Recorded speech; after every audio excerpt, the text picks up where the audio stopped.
Hello friends, my name is Shannon Ernster and I'm a realtor with Ebby Halliday here in Frisco, Texas. And today I'd like to talk to you about the least glamorous, but possibly one of the most important parts of the purchase process, and that's financing.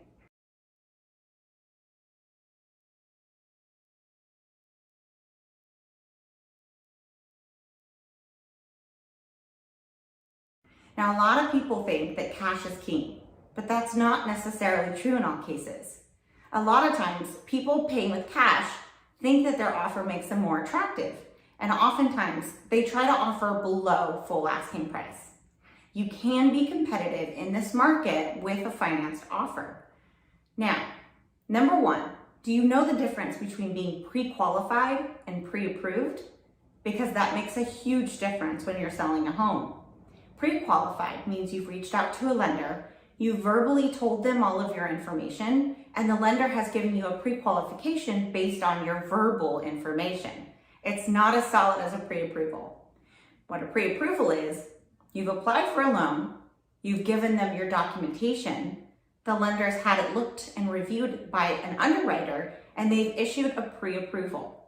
Now, there's still some parts of the process that still need to be worked out, but for the most part, it's a solid pre-approval. Now, there's different types. There's conventional, FHA, and VA. Let's start with VA loans. VA loans are for veterans only, and you don't have to have any money down. So if you fall into that category, it is a great option for you. The other option is FHA. Now, this is a great option if you don't have a lot of money. You only need 3.5% down in order to buy a home with an FHA loan. The downside of that is that there's upfront mortgage insurance that has to be financed through the loan upfront, and then monthly there's a mortgage insurance premium that must be paid as well. And those terms are different depending on if you go 15-year, 30-year, and what your loan to value is. Now, the last one that I want to talk to you about is the most popular, and that's conventional. Now, with conventional, typically you would do 20% down. And when you put a 20% down payment, you don't have mortgage insurance. So that is usually the most attractive offer. But you can actually put as little as 5% down on a conventional loan.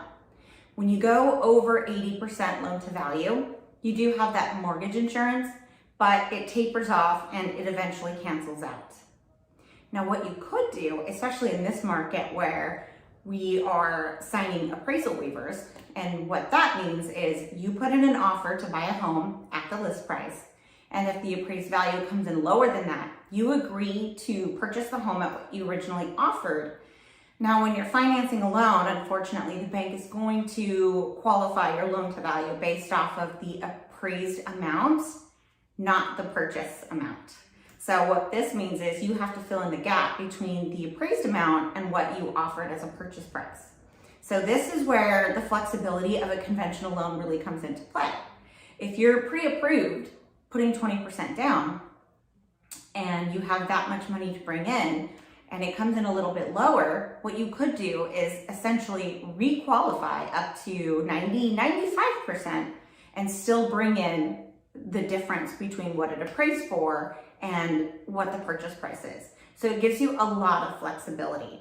And a lot of times, especially in this market, if you offer a little bit above asking price, it's going to make you more competitive over someone else who's all cash that may be offered list price or slightly below.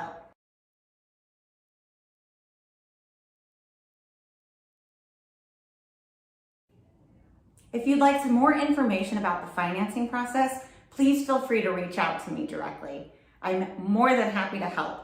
I can provide more information, or I can get you over to one of my preferred lenders. They can do a quick pre-qualification or a pre-approval, and they can go over this and much more in greater detail. Have a great day. Hope to hear from you soon. God bless.